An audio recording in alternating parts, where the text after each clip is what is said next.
하세요. 남편 말대로 제가 정말 이기적이고 저만 아는 사람일까요? 결혼할 당시에 제 수입은 없다고 해도 무방할 정도였습니다. 그 당시 저는 회사를 다니고 있었지만 결혼을 한참 앞둔 시점에 회사에 사직서를 제출했어요. 저와 언니 동생 하며 지내던 선배가 한 명 있는데 인터넷을 활용한 사업을 하고 있었어요. 플랫폼을 활용해서 하는 사업이고 저는 중간에 수수료만 받는 그런 입장인지라 자본금이 많이 필요하지 않은 사업입니다. 그만큼 경쟁이 많아 노력도 많이 필요하고 운도 필요한 일이지만 일단 한번 자리 잡으면 웬만한 회사원 월급 정도는 집에서도 충분히 벌 수 있다고 하면서 저한테 노하우를 알려줬어요. 한푼이 아쉬운 상황에서 언니 말만 듣고 퇴직을 결정한 게 너무 서두르는 게 아닌가 생각도 들었습니다. 멀쩡히 잘 다니고 있던 회사를 왜 그만두냐고 남편도 반대를 했어요. 제가 상황이 넉넉한 편도 아니었고 결혼 후에도 아이를 곧바로 가질 계획이 없었기 때문에 남편은 조금 더 맞벌이 부부 생활을 하다가 돈이 모이면 제가 전업주부가 되었으면 싶어 하는 눈치였거든요. 하지만 제가 다니던 회사가 미래가 보장된다고 할 정도로 탄탄한 직장도 아니었고 아이를 갖게 되면 육아휴직 같은 걸 받기도 전에 사직서를 내야 할 만큼 직원복지도 안 좋은 회사였어요. 어차피 단절될 경력, 그럴 바에야 저도 스스로 제 새로운 길을 찾고 개척하고 싶었던 마음이 더 컸던 것 같아요. 물론 당시 결혼을 앞두고 있던 남편과 시댁에서는 좋은 소리를 듣지 못했습니다. 그때는 괜히 새로운 걸 시작하겠다는 자신감 때문인가 근거는 없었지만 꼭 성공시킬 수 있겠다는 자신이 있었어요. 대신 제가 회사 다니면서 그동안 모아놓은 돈과 저희 부모님이 지원해주시는 돈까지 보태서 신혼집의 일부를 보태기로 했어요. 원래는 혼수와 예단, 결혼 비용만 저희 측에서 부담하기로 했었는데 조금 더 무리하면서 거의 반반 결혼을 맞춰서 하게 되었어요. 저희가 신혼집에 보태는 만큼 대출을 덜 받아도 되었으니 시댁에서도 쌍수를 들고 환영을 했지요. 뭐 아무튼 반반 결혼했으니까 제가 사업을 한다는 사실이 크게 문제가 될 일은 없을 거라고 생각했는데 결혼 첫 해에 맞는 명절이었습니다. 남편 당시 월급이 한 달 300만 원 남짓한 돈이었고 제가 하는 사업으로 버는 돈이 적게는 20만 원에서 많게는 50만 원 사이였어요. 명절이라 남편 앞으로 상여금이 조금 더 나왔고 결혼 후 맞는 첫 명절이기도 했으니 저와 남편은 양가에 처음 드리는 용돈 의미 있는 액수로 주고 싶다고 결정을 했고 양가에 100만 원씩 봉투 하나씩 만들어서 갔습니다.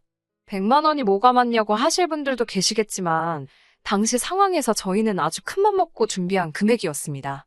시어머니께 봉투를 건네드리니 뭘 이런 걸 다 준비했냐고 하시면서도 손에 받아드신 봉투를 꼭 붙잡고 계신 게 안 받으실 생각은 없으셨던 것 같아요.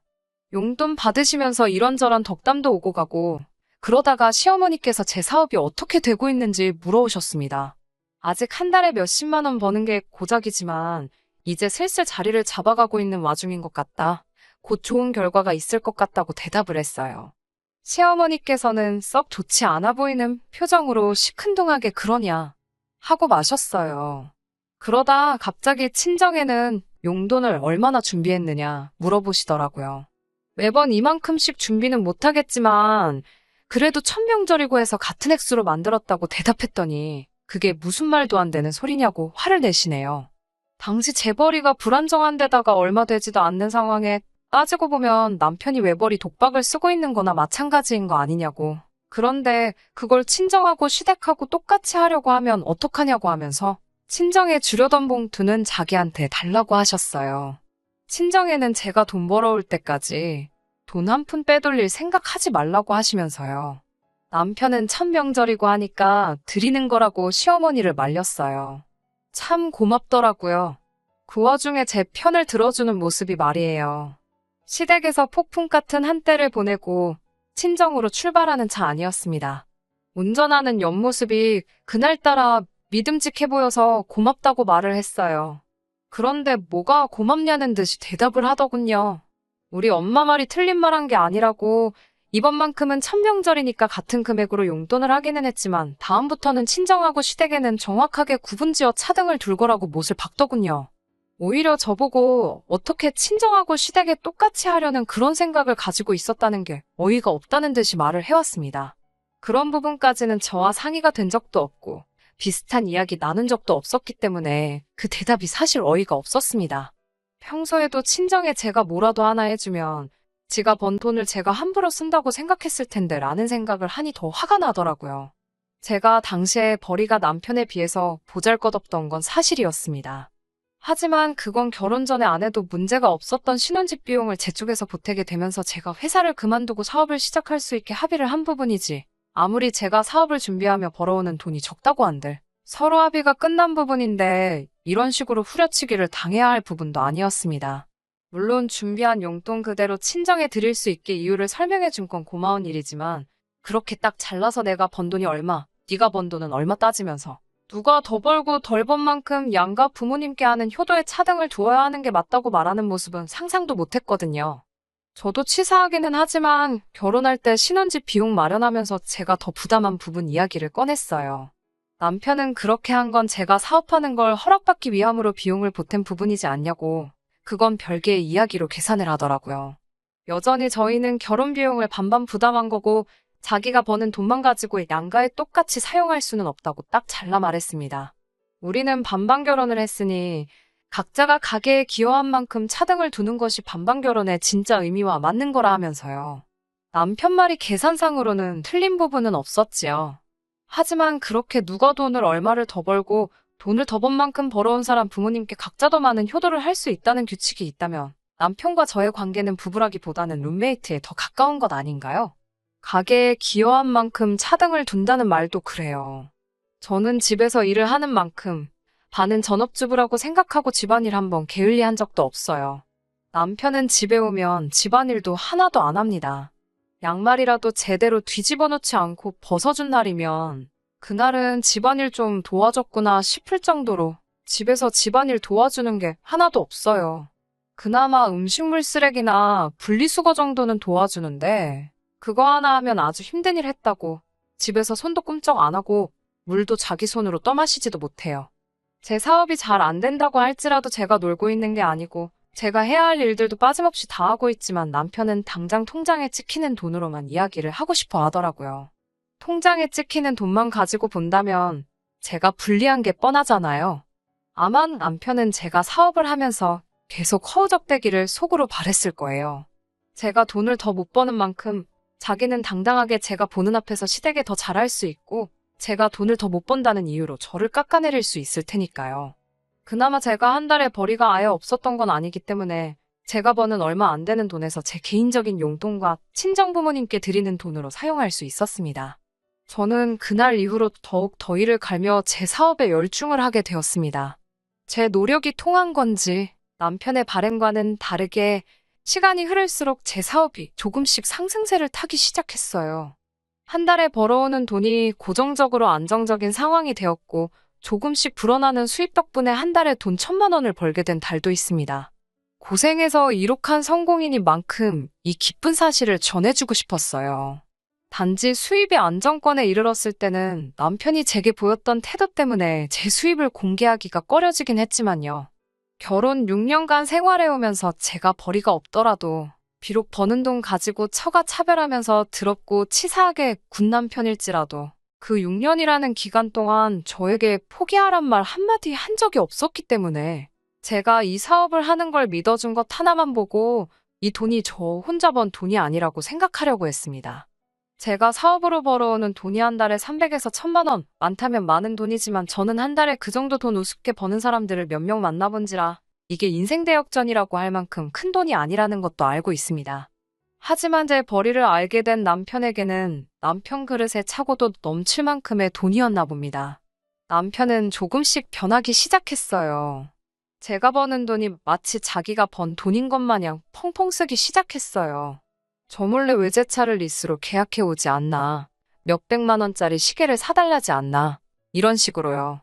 6년 저를 믿고 기다려준 대가라 생각하고 딱히 별다른 말을 하지 않았습니다. 그런데 남편이 사용하는 돈이 점점 개인을 위한 돈에서 시댁 식구들을 위한 돈으로 바뀌기 시작하더라고요. 제가 집에서 돈을 번다고 그 돈이 그냥 하루 지나고 일어나면 벌려있는 돈이라고 생각을 하더군요. 죽을 똥 살 똥 관리하면서 일하고 있는 저의 고생은 생각도 하지 않고요. 한 달에 1,000만 원이 벌린 적이 있으니 1,000만 원이 매달 자동으로 들어온다고 생각하는 건지 여태껏 자기가 벌어온 월급으로 생활이 다 되었으니 한 달에 1,000만 원씩을 더 써도 된다고 생각하더라고요. 앞으로 3달만 돈을 더 모아서 신우한테 가게를 하나 차려주자고 하네요.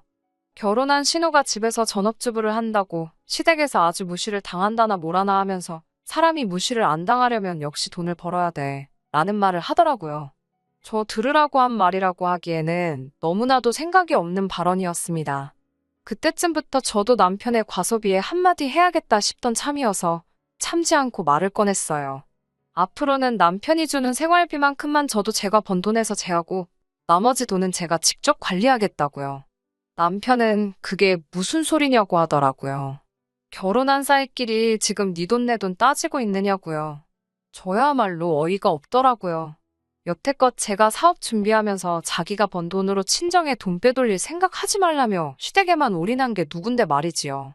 거기에 남편이 지금 제 돈으로 하려고 하는 것들 전부 시댁을 위한 돈이지 친정을 위한 돈은 한 푼도 없었어요.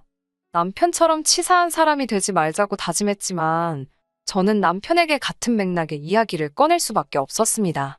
바로 얼마 전까지도 제 수입이 없다고 하여 친정에는 자기가 번 돈으로 뭐 하나 해준 적 결혼 생활 내내 단 한 번밖에 없지 않느냐. 시부모님께 100만 원씩 드리고 할 때도 나는 내가 번 얼마 되지 않는 돈에서 그마저도 쪼개서 드려야 했다. 이제 와서 내벌이가 많아지니 그때는 자기가 버는 돈에 손도 댈 생각하지 말라던 사람이 이제는 내가 번 돈을 자기가 번 돈처럼 쓰려고 하는 건 조금 아니지 않느냐. 한번 따졌습니다. 남편은 표정 하나 바뀌지 않고 당당하게 말하더라고요. 돈 생겼으면 시댁 먼저 챙기는 게 며느리의 도리 아니겠냐고 말을 하네요. 여태껏 무일푼에 돈 하나 벌지 못하던 너를 기다려준 값이다. 몇 년이 넘는 세월을 기다려줬는데 고작 돈 얼마 쓰는 게 아까워서 지난날 이야기까지 꺼내는 게 어딨냐. 여태껏 밥벌어지 신세 기다려줬는데 이제 돈 좀 번다고 먹여주고 재워준 은혜는 다 까먹어버린 거냐며 성질을 부리더군요. 6년 함께 결혼 생활을 해온 아내에게 해도 될 말인가 싶을 정도로 필터링 없이 저에게 밥벌어지 같은 표현을 써가며 집에서 놀며 쌀만 축 내던 사람 취급을 하더라고요. 사업이 그만큼 클 때까지 발버둥 치면서 집안일 한 번이라도 게으름 피지 않고 해온 저한테 말이에요. 집에 있는 밥이며 입고 다니는 옷이며 모든 것들이 제 손길이 닿지 않은 곳이 없을 텐데 그저 돈 얼마 벌지 못한다는 이유로 저는 그 집안에서 식충이가 되어 있었습니다. 처음에는 제가 사업을 시작한 게 문제라는 탓을 했습니다. 차라리 제가 사업이 잘 안 될 때 접고 맞벌이라도 다시 시작했더라면 몇 년 동안 친정에 대한 심한 차별 견뎌낼 필요도 없었을 테고 이제 와서 돈을 잘 벌게 되었다 한들 부부 사이가 틀어지지 않았을 거 아닌가 하는 생각을 했어요. 그런데 그런 마음이 시간이 지나면서 차츰 바뀌기 시작했어요. 생각해보니 제가 돈을 못 번 만큼 친정에 잘할 수가 없고 제가 돈을 잘 벌게 된 만큼 시댁에 더 해야 하는 상황에서 이 결혼 생활을 유지해야 할 필요가 있나 싶더라고요. 그리고 결심이 선 그날 남편에게는 이혼을 이야기했습니다. 6년간 혼인관계를 이어왔지만 룸메이트보다도 못한 관계였다고요. 남편은 제가 꼴에 이제 돈 좀 버니까 눈에 뵈는 게 없냐면서 어디 한번 잘 알아보라고 큰 소리를 떵떵 치더군요. 말인즉슨 제가 키워온 사업은 저희가 혼인 이후에 키워온 가치 형성한 재산인 것이고 그 재산은 이혼 시에 분할 대상에 포함이 될 거라면서 여태껏 번 돈이라도 지키고 싶으면 쓸데없는 생각을 하지 말라고 하더라고요. 하지만 법원에서 판결을 받을 때 남편의 얼굴은 아직도 눈에 선합니다. 저 몰래 시댁에 돈을 보내주고 친정과 차별 대우를 한 것부터 혼인 기간 동안 가정에 대한 기여도까지 계산했을 때 오히려 저에게 일부 생활비만 지급해주고 나머지 돈을 자기가 개인적으로 사용한 부분 등을 고려할 때 제 사업이 궤도에 올랐다고 할지라도 오히려 금전을 지급해야 하는 것은 제가 아닌 남편이라는 사실이 입증이 된 거예요.